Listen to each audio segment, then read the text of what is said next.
গল্পের নাম অজানা অনুভূতি। গল্পের শুরু। শহরের এক নামকরা কলেজে সদ্য ভর্তি হয়েছে প্রিয়া।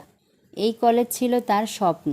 নতুন পরিবেশ, নতুন বন্ধুবান্ধব আর পড়াশোনার উত্তেজনা মিলিয়ে তার মন ভরে যায়। প্রথম দিন সকালে তার মা তার চুলে বিনুনি বেঁধে দিয়ে হাসি মুখে বলেছিলেন, মেয়ে, নিজের মতো করে বাঁচিস, নতুন জায়গায় গিয়ে ভয় পাবি না।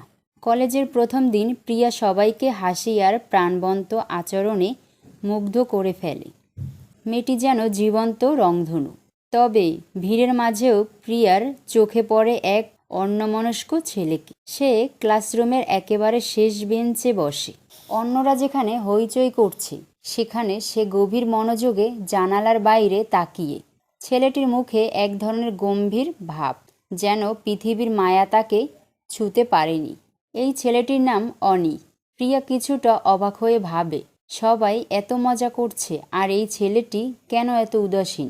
ক্লাসের পরে ক্যান্টিনে গিয়ে প্রিয়া দেখে ছেলেটি এক কোণে বসে চুপচাপ কফি খাচ্ছে। প্রিয়ার মনে কৌতূহল বাড়তে থাকে। তার কাছে এই ছেলেটি যেন একটা রহস্যময় পাজল।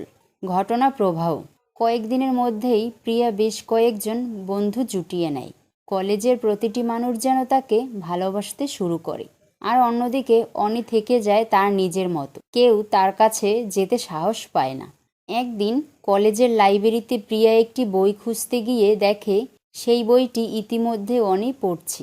সাহস করে সে বলে, এই বইটা কি শেষ হয়ে গেছে তোমার? অনি চোখ তুলে তাকিয়ে বলে, না, তবে তুমি চাইলে আগে নিয়ে নাও।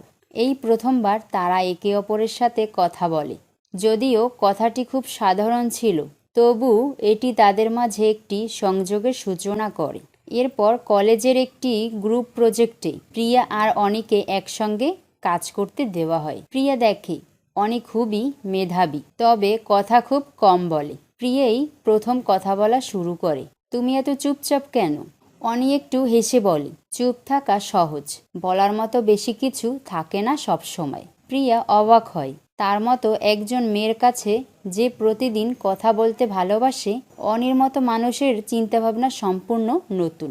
গ্রুপ প্রজেক্ট করতে গিয়ে তাদের সময় কাটানো বাড়তে থাকে। প্রিয়া লক্ষ্য করে অনি সহজেই হাসে না, তবে তার হাসি গভীর। তাদের বন্ধুত্বের গভীরতা বাড়ে। প্রিয়া এবং অনির বন্ধুত্ব ধীরে ধীরে বাড়তে থাকে। প্রিয়া একদিন জানতে পারে অনির মা তার ছোটবেলায় মারা গেছেন। এই কথাটা বলার সময় অনির মুখে যে বিষণ্ণতা ছিল, তা প্রিয়ার মনকে ছুঁয়ে যায়। প্রিয়া সিদ্ধান্ত নেয় সে অনিকে জীবনের আনন্দের মানে শিখিয়ে দিবে। সে তাকে তার প্রিয় জায়গাগুলোয় নিয়ে যায়, বইমেলা, নদীর তীর আর ছোট্ট কফি শপে। তোমার এত পড়াশোনা করে কী লাভ যদি তুমি জীবনের মজা নিতে না পারো? প্রিয়া হাসতে হাসতে বলে। অনি হেসে উত্তর দেয়, মজা নেওয়া আমার জন্য নয়, আমার সবকিছুই পরিকল্পিত। একদিন দেখবে এসব আমাকে কোথাও নিয়ে যাবে। তারা একসঙ্গে সময় কাটাতে শুরু করে। অনি তার গিটার বাজানোর প্রতিভা প্রিয়াকে দেখায়। প্রিয়া মুগ্ধ হয়। কিছুদিনের মধ্যে প্রিয়া উপলব্ধি করে তার ভেতরে এক ধরনের অজানা অনুভূতি জেগে উঠেছে। তবে সে নিজেই বুঝতে পারে না এটা কি ভালোবাসা নাকি কেবলই এক বন্ধুর প্রতি গভীর টানাপোড়েন। একদিন প্রিয়া অনুভব করে অনি তাকে এড়িয়ে চলছে। তাদের দেখা হওয়ার পরও অনি যেন একটু দূরে দূরে থাকে। প্রিয়া সরাসরি অনিকে জিজ্ঞেস করে, তুমি কি আমাকে এড়িয়ে চলছো? অনি কিছুক্ষণ চুপ করে থেকে বলে, না, তবে আমি জানি না আমরা কি বন্ধু থাকবো নাকি এর চেয়ে বেশি কিছু। আমি এমন কোনো ঝুঁকি নিতে চাই না যা আমাদের দুজনকেই আঘাত দেবে। প্রিয়া হতভম্ব হয়ে যায়, তার মন খারাপ হয়ে যায়। তবে সে বুঝতে পারে অনি আসলে তার অতীতের শূন্যতা থেকে বেরোতে পারেনি। এরপর থেকে তাদের মাঝে এক অদ্ভুত দূরত্ব তৈরি হয়। একদিকে প্রিয়া চেষ্টা করে তাদের বন্ধুত্ব রক্ষা করার, অন্যদিকে অনি নিজেকে প্রিয়ার কাছ থেকে দূরে সরিয়ে রাখে। মোড়ঘোড়া ঘটনা। কলেজের বার্ষিক সাংস্কৃতিক অনুষ্ঠানে প্রিয়া একটি গান পরিবেশন করে। গানটি ছিল তার হৃদয়ের কথা, অপ্রকাশিত ভালোবাসা আর বন্ধুত্বের এক মিশ্র অনুভূতির প্রতিফলন। অনি প্রিয়ার গান শুনে মুগ্ধ হয়, তার চোখে পানি চলে আসে। সে বুঝতে পারে প্রিয়া তার জীবনের এমন একটি অংশ যা সে আর হারাতে চায় না। তবে ঠিক তখনই অনির বাবার পক্ষ থেকে একটি খবর আসে।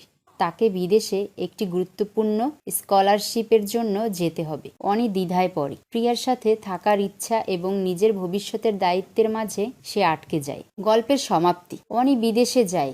যাওয়ার আগে প্রিয়াকে বলে, তুমি যদি আমার জন্য অপেক্ষা করো তাহলে আমি জানাবো এই অনুভূতিটা সত্যি। প্রিয়া তাকে প্রতিশ্রুতি দেয়, আমি অপেক্ষা করব, কারণ আমি জানি এই অনুভূতি শুধু আমার নয়, আমাদের দুজনের। বিদেশে যাওয়ার পর তারা চিঠি এবং ইমেলের মাধ্যমে যোগাযোগ রাখে। সময়ের পরিক্রমায় তাদের সম্পর্ক আরো গভীর হয়ে যায়। 2 বছর পর এক শীতের বিকেলে প্রিয়া কলেজের সামনে বসে একটি বই পড়ছিল। হঠাৎ তার সামনে অনি দাঁড়িয়ে বলে, এই বইটা কি এবার আমাকে পড়তে দেবে? প্রিয়া তাকিয়ে দেখে অনি তার সামনে। তাদের দুজনের চোখে সেই অজানা অনুভূতির প্রতিফলন দেখা যায়। এবার আর কোনো সন্দেহ নেই। শেষ দৃশ্য, তারা একসঙ্গে কলেজের গেট দিয়ে হাঁটতে শুরু করে। আকাশে সূর্য ডুবে যাচ্ছে আর তাদের হৃদয়ের আলো জ্বলছে। বার্তা, অজানা অনুভূতি আমাদের শেখায় সত্যিকারের ভালোবাসা সময়ের পরীক্ষায় টিকে যায়। জীবন যত কঠিনই হোক, ভালোবাসা যদি গভীর আর খাঁটি হয় তবে সেটি তার নিজের পথ খুঁজে নেয়।